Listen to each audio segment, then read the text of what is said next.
जेव्हा नंबर्स म्हणजे मतदानाचा निकाल लागला त्यावेळेस भाष्य होऊ लागली, स्टेटमेंट्स होऊ लागली की आम्हाला सगळे दरवाजे मोकळे आहेत.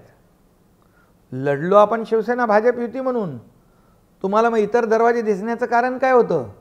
संवाद साधण्याचा प्रयत्न देवेंद्रजींनी खूप केला. त्यांनी 50 फोन केले, फोन घेतले गेले नाहीत. मी स्वतः सांगितलं. कोणाला म्हणजे उद्धवजींना फोन टाळले. मी स्वतः सांगितलं. आणखी काही लोक आहेत, मी त्यांची नावं घेऊ इच्छित नाही, घेऊ शकतो मी.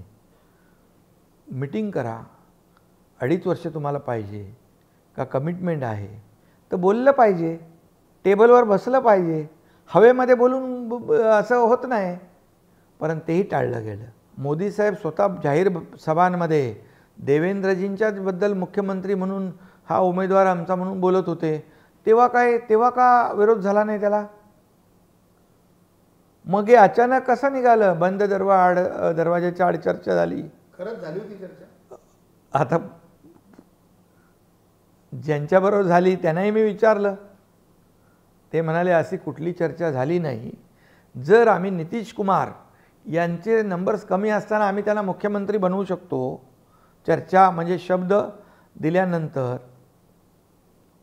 आणि माझं तर उदाहरण आपल्यासमोर आहे. एक राज्य त्यांच्यासाठी मोठं नाही आहे ना. मोदीजी आणि अमित भाई यांनी जर शब्द दिला असता तर एक राज्याला आणि कोणाला द्यायचं होतं? युतीमधल्याच माणसाला द्यायचं होतं. त्यांच्याकडे अख्खा देश आहे. पण इथे कधीही तो विषय आला नाही आणि अचानक तो विषय येतो. याचा अर्थ काय? आणि या सगळ्या गोष्टी उघड झालेल्या आहेत.